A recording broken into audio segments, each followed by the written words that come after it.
جس کا ہے تو جہاں میں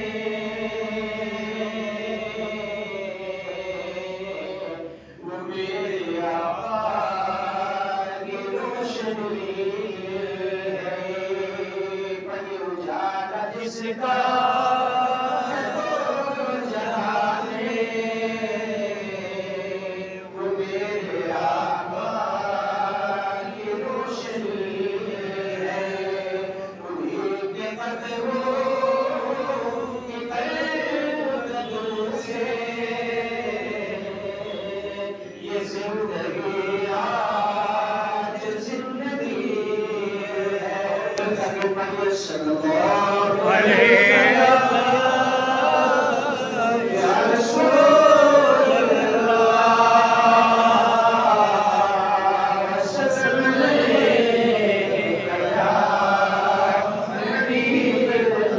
حبیب اللہ صلی اللہ علیہ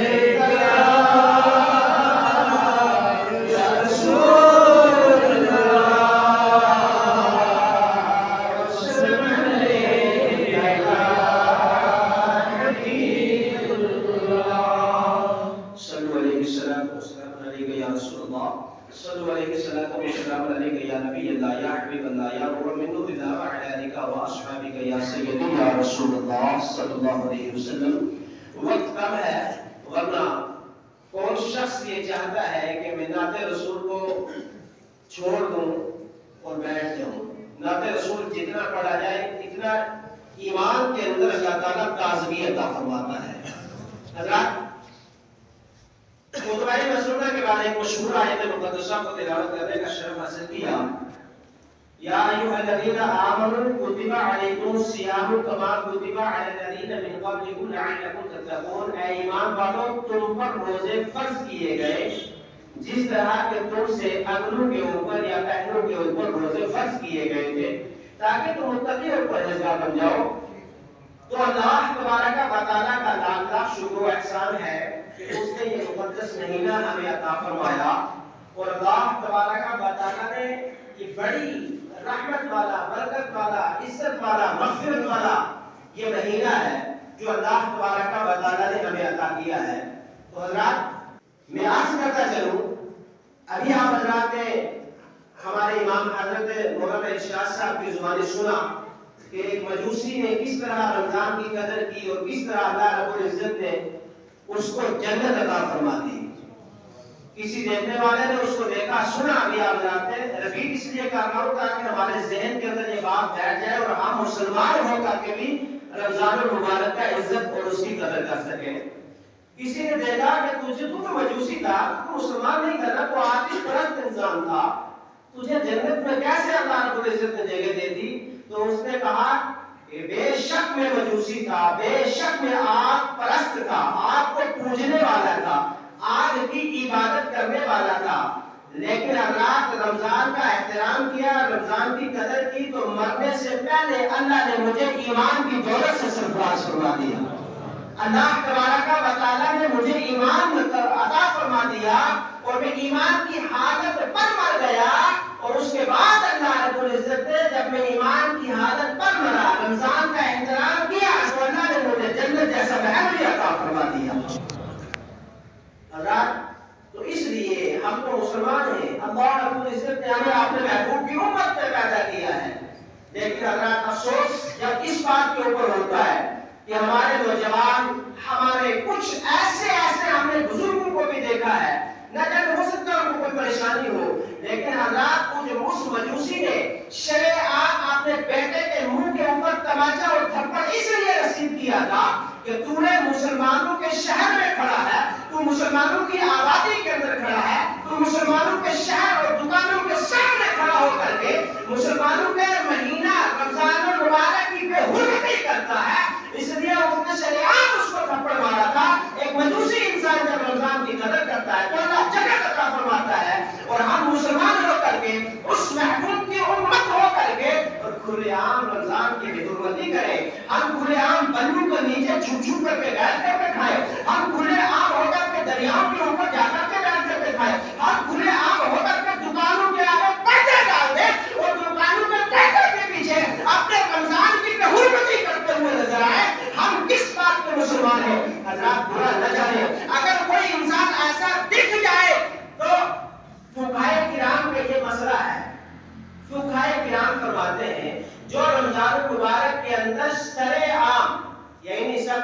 میں کھائے پیے، رمضان کا احترام نہ فرمائے، نہ کرے، تو فقہاء کرام فرماتے ہیں کہ اس کو سرے عام قتل کرنے کا حکم ہے۔ ابھی یہ اگر آپ کہیں حوالہ تو میں کتاب یہ میرے پاس ہے، ابھی میں پڑھ رہا تھا کہ جو رمضان المبارک کے اندر سرے عام کھائے، رمضان کا احترام نہ کرے، فقہاء کرام فرماتے ہیں کہ اس کو سرے عام قتل کر دیا جائے۔ اور اسی حدیث کے اندر آگے لکھتے ہیں کہ یہ صرف حکم قاضی شہر یا حاکم وقت کو ہے، عام انسان کو نہیں ہے۔ اگر عام انسان کو یہ حکم دے دیا جائے تو ہر دن کا قتل ہونا شروع ہو جائے گا۔ تو اس لیے بتانے کا مقصد یہ ہے کہ ہم ہر انسان کو اللہ رب العزت نے ذمہ دار بنا کر کے دنیا کے اندر بھیجا ہے۔ صرف ایک عالم کی ذمہ داری نہیں ہے، صرف ایک حافظ کی ذمہ داری نہیں ہے، صرف ایک امام مسجد کی ذمہ داری نہیں ہے کہ وہ مسجد کے اندر چلا چلا کر کے یہ کہتا رہے کہ اے مسلمانوں رمضان کا احترام کرو، اے مسلمانوں رمضان کے روزے رکھو، اے میرے بھائیوں مسجدوں کا احترام کرو، نمازیں پڑھ جگہ مسجدوں کے اندر آؤ۔ لیکن حضرات ہر انسان کو اللہ رب العزت نے ذمہ دار بنا کر کے دنیا میں بھیجا ہے۔ اگر آپ کو بھی آپ کے اوپر یہ فرض ہے، اگر آپ کو پتا نہیں تھا کہ رمضان کی کتنی بڑی قدر اللہ رب العزت نے بیان فرمائی ہے، تو اگر آپ نے سن لیا اور اب آپ کے اوپر اور ہم سب کے اوپر یہ ضروری ہو جاتا ہے کہ ہمارے سامنے اگر ہمارا کوئی بھائی رمضان کا احترام نہ کرے، ہمارے سامنے اگر ہمارا کوئی بھائی پردے کے پیچھے دکان یا ہوٹلوں کو کھلے عام کھول دے، پردہ ڈال دے، اس کے پیچھے بڑی بڑی داڑھی والے مسلمان اگر روزہ توڑتے ہوئے نظر آئے نا، تو اللہ کی قسم اٹھا کر کے کہتا ہوں ہمارے اندر ایمان کی کمزوری ہے، ہمارا ایمان مضبوط نہیں ہے۔ بے شک ایک مرتبہ بلند آواز سے کہہ دے سبحان اللہ۔ ایسے بھی حضرات کی اتنی بڑی مسجد ہے اور یہ سبحان اللہ کہنا کا بروز محشر ہمارے لیے شفاعت اور بخشش کا ذریعہ بن جائے۔ بلند آواز سے کہیں یا رسول اللہ۔ حضرات رمضان کی قدر کرنا ہمارے لیے بہت ضروری ہے، رمضان کی عزت کرنا ہمارے لیے بہت ضروری ہے۔ اور اللہ کے پیارے رسول علیہ الصلوۃ والسلام فرماتے ہیں جو انسان رمضان المبارک کے علاوہ صدقہ کرتا ہے، جو انسان رمضان المبارک کے اندر یا رمضان المبارک کے علاوہ اللہ کے گھر میں دیتا ہے، اللہ کے رسول کے گھر میں دیتا ہے، تو اللہ تبارک و تعالیٰ اس کو اتنا ہی ثواب دیتا ہے۔ لیکن جو رمضان المبارک میں عطا فرماتا ہے تو اللہ رب العزت 1,00,000 صدقوں کا ثواب انہیں عطا فرماتا ہے۔ کتنا بڑا رمضان المبارک کے اندر اللہ رب العزت ہمیں اپنی نعمتوں سے سرفراز فرماتا ہے۔ حضرت ایک حدیث میں بیان کر کے اپنی بات کو ختم کروں گا۔ حدیث ہے حضرت مولا علی رضی اللہ تعالی عنہ، ابھی میں حدیث کا مطالعہ کر رہا تھا۔ حضرت مولا علی کرم اللہ تعالی وجہہ الکریم ایک مرتبہ ایک قبرستان کے اوپر فاتحہ پڑھنے کے لیے تشریف لے گئے، تو حضرت مولا علی نے اللہ تبارک و تعالیٰ کی بارگاہ میں فاتحہ پڑھ رہے تھے تو دیکھا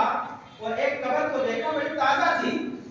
اس کے بعد اللہ رب العزت کی بارگاہ میں دعا کی، یا اللہ میں چاہتا ہوں اور میری رضا اور میری مرضی یہ ہے، میں چاہتا ہوں، میری نیت یہ ہے کہ اس قبر کے اندر جو بندہ لیٹا ہے اس کے حالات میں دیکھنا چاہتا ہوں کہ اس کے ساتھ کیا ہو رہا ہے۔ حضرت علی رضی اللہ تعالی عنہ نے جب یہ سوال رب کی بارگاہ میں پیش کیا تو آپ کی بات کو فوراً قبولیت حاصل ہو گئی۔ اللہ رب العزت نے آپ کی بات کو جو ہے قبول فرما دیا۔ حضرت علی رضی اللہ تعالی عنہ جب اس قبرستان کے پاس پہنچے، دیکھے کھڑے ہوئے، تو اس قبر والے اور حضرت علی کے درمیان جتنے پردے تھے اللہ نے سارے پردوں کو ہٹا دیا۔ لیکن جب حضرت علی رضی اللہ تعالیٰ عنہ وہ تو صحابی رسول تھے، رسول کا گھرانہ تھا، ان کے دل کے اندر اسلام کا کس قدر درد تھا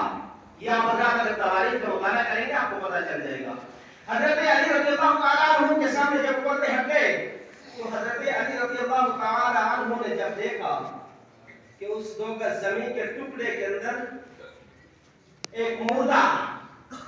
آگ کی لپیٹوں کے اندر گرفتار ہے، وہ صحابی رسول ہے نا، حضرت علی نے جب دیکھا کہ اس کی قبر کے اندر آگ جل رہی ہے، آگ کے اندر لپٹا ہوا ہے، شعلے نکل رہے ہیں، تو اس کے بعد وہ مردہ کیا کہتا ہے، اس مردے کی آواز آپ ذرا اگر سن جائیں، حضرت علی نے سنی ہوگی، وہ آپ کے اوپر کیا بیتا، میں حدیث کے ذریعے بیان کر رہا ہوں۔ حضرت علی فرماتے ہیں کہ میں نے اس کی آواز سنی، وہ کہتا ہے ہائے علی مجھے آگ سے نجات عطا فرما دیجیے، مجھے آگ جلائی جا رہی ہے، اس عذاب سے مجھے اللہ کی بارگاہ سے جو ہے معافی دلوا دیجیے، مجھے نجات دلوا دیجیے۔ مردہ حضرت علی سے پکارتا ہے، حضرت علی واپس آئے، پیچھے کھڑے ہوئے، برداشت نہ ہو سکا نا، اس لیے حضرت علی نے اللہ کی بارگاہ میں، اس رحمت والے پروردگار کی بارگاہ میں اپنے ہاتھ اٹھا دیے اور عرض کی مولا رب کائنات پاک پروردگار عالم، یا اللہ یہ علی رسول پاک کا پیارا صحابی تیری بارگاہ میں دونوں ہاتھ اٹھا کر کے دعا کرتا ہے، یا اللہ اس مردے کے اوپر جو بھی عذاب ہو رہا ہے اور یہ آگ کے اندر جو لپٹ رہا ہے، اس کی آگ قبر کے اندر جو آگ چل رہی ہے، یا اللہ تو اس سے اس کو نجات عطا فرما دے۔ جب حضرت علی نے یاد کیا، غیبی آواز آئی، پروردگار کی طرف سے آواز آئی، اے علی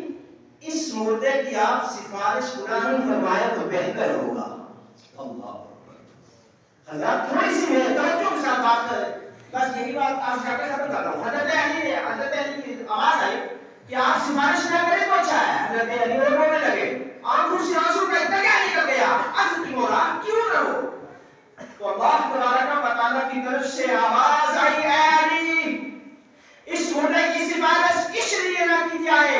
اس لیے کہ یہ رمضان المبارک کا روزہ رکھتا تھا، رمضان المبارک کے پورے دن بھوکا رہتا تھا، پانی کو اپنے ہونٹوں سے جو ہے لگاتا نہیں تھا، سحری کھاتا تھا، روزہ رکھتا تھا، لیکن اے علی اس لیے اس کو عذاب کے اندر ڈال دیا گیا ہے کہ دن میں یہ رمضان کا روزہ رکھتا تھا، لیکن رات کے اندر گناہوں کے اندر مبتلا رہتا تھا، روزہ رکھ کر کے میں راتوں کے اندر یہ گناہوں میں ڈوبا رہتا تھا، روزہ رکھتا تھا، نماز پڑھتا تھا، لیکن رات کو رمضان کا احترام نہ کرتا تھا، رات میں یہ گناہوں میں اندر مبتلا رہتا تھا، اپنے بستر کے اندر جاتا تو گناہ کرتا، رات کا اندھیرا چھا جاتا تو گناہ کے اندر ملوث ہو جاتا تھا، اس لیے مولا علی اس کی سفارش نہ کیجیے۔ لیکن وہ تو حضرت علی تھے نا، کہتے سبحان اللہ، حضرت علی نے عرض کیا اوہ رونے لگے، آپ کی آنکھوں سے ایک آنسو کا دریا جاری ہو گیا، رب کی بارگاہ میں حضرات صرف قیمتی وقت ہے آپ حضرات کے، یہ میں لینا چاہ رہا ہوں۔ حضرت علی نے عرض کیا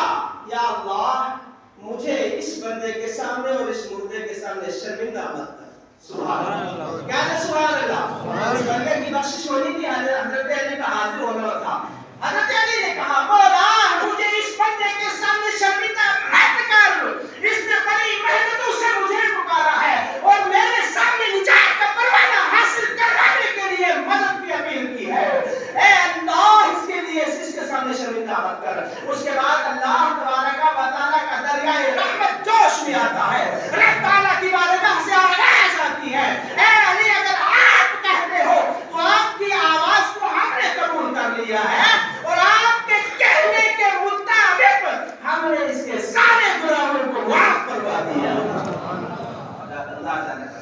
اللہ تبارک و تعالیٰ ہم مسلمانوں کے اوپر اور اپنے بندوں کے اوپر جتنا بڑا مہربان ہے کہ رمضان کے اندر گناہ کرتا رہے، روزہ رکھ کر کے بھی گناہ کر کے، رمضان کے اندر روزے رکھ کر کے بھی جو انسان بخشا نہ جائے، رمضان کے اندر نمازیں پڑھ کر کے، تلاوت کر کے، اچھے کام کر کے اور وہ بخشا نہ جائے تو اس سے بڑا بد نصیب انسان کون ہوگا؟